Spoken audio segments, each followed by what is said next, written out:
Beberapa bulan yang lalu, Bosman sudah mengatakan bahwa perang melawan globalis ini masih panjang, masih lama dan memerlukan daya tahan atau endurance yang panjang. Menghemat tenaga, menghemat amunisi, dan cerdik merupakan langkah yang dibutuhkan. Bukan pinter loh ya, cerdik. Pinter itu bisa hafalan di sekolah, itu pinter. Mengikuti ilmu yang diberikan oleh guru, oleh dosen di kampus, itu pinter. Kita sekarang juga pejabatnya orang pinter semua. Saking pinternya cetak uang dibilang inflasi. Ngutang asing itu benar, bergantung dolar itu benar. Lalu kerjasama dengan negara komunis yang penuh tipu daya dibilang benar. Dan bergantung pada investasi asing itu benar. Dan genre berpikir begitu saat ini berkuasa mutlak mengatur negeri ini. Jadi yang di atas tinggal gampang, cuman bagi sembako sama kunjungan-kunjungan. Itu pinter pejabatnya namanya. Pinter minteri atasan, sama pinter bodohi rakyatnya. Sementara yang dimaksud cerdik di sini adalah street smart, orang yang memakan pengalaman hidup yang keras, makan jalanan, terantuk-antuk hidupnya, namun mantulnya lebih tinggi dari jatuhnya. Di atas orang cerdik ada lagi orang bejo atau orang beruntung. Nah, lebih enak lagi gabungan keduanya sebagai pemimpin. Sudah bejo, cerdik lagi, itu baru pantas jadi pemimpin yang mengatur perang melawan globalis cabal. Oh iya,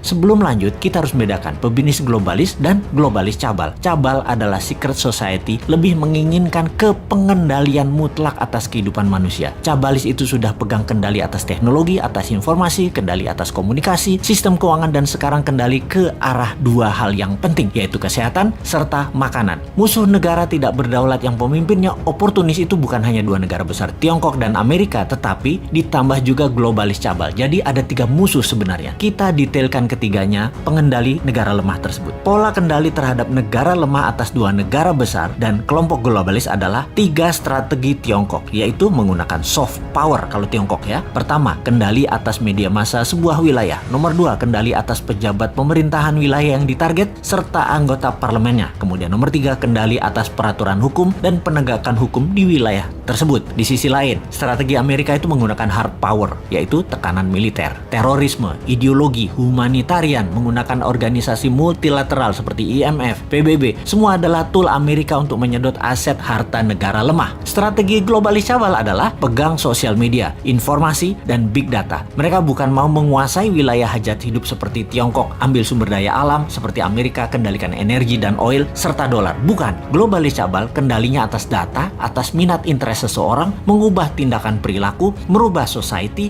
merubah dunia dengan merekalah pemegang kendali hidup manusia, bukan hanya wilayah. Globalis cabal anti negara, anti nasionalisme, senang atau mendukung pemimpin otoriter yang bisa dikendalikan oleh mereka. Jadi saat ini perangnya ada tiga front, Tiongkok, Amerika, dan globalis cabal. Globalis saat ini pegang kendali atas big farmasi atau perusahaan obat-obatan besar serta kesehatan. Alat tes COVID, virus COVID, dan vaksin adalah satu paket globalis cabal yang punya. Sistemik sekali kerja mereka, didesain panjang sejak 15 tahun yang lalu. Detail, rinci, terarah, lengkap dengan perang medianya, desain ketakutannya, dan alat yang disebut COVID atau virus yang sedikit lebih mematikan dibandingkan flu itu. Bahkan vaksin buat para petinggi big farmasi atau elit globalis cabal beda dengan yang dikasih ke masyarakat. Pastinya yang di masyarakat itu mengandung merkuri. Ini kata Data Intelijen Pertahanan Internasional loh ya, mudah-mudahan data ini salah. Vaksin globalis paling nggak suka dengan imunoterapi atau imunodulator, peningkatan imunitas yang dipakai untuk melawan mereka. Karena tidak bisa didata, tidak bersertifikat.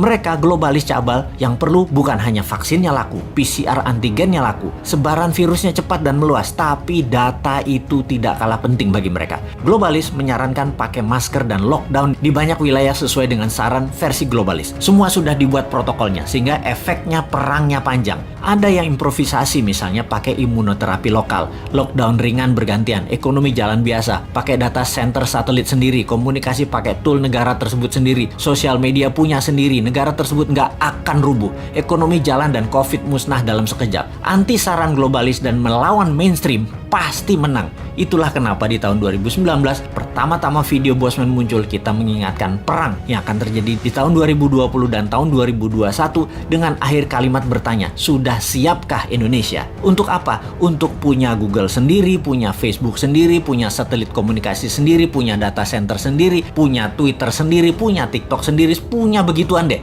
Ini kira-kira maksudnya. Hanya di tahun 2019 awal tersebut kita menginformasikannya pelan-pelan, muter-muter bersanepo gaya bahasa pengandaian dan indirect language. Ternyata nggak paham gaya bahasa beginian.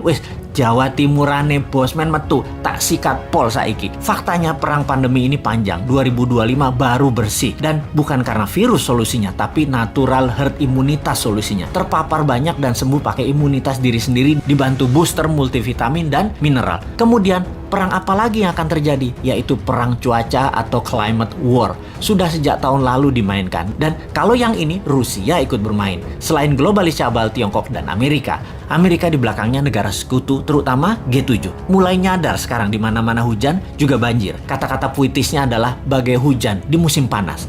Jadi kenyataan benar karena ya direkayasa cuacanya. Masihkah tidak sadar juga setelah pandemi, maka kesengsaraan lain akan terjadi, yaitu kelangkaan pangan. Sudah siapkah kita? Atau seperti 2 tahun ini, walau sudah diingatkan tetap aja menjalankan semua seakan-akan seperti anak SD gambar pemandangan 2 gunung, matahari, dan sawah. Wapokmu kapan?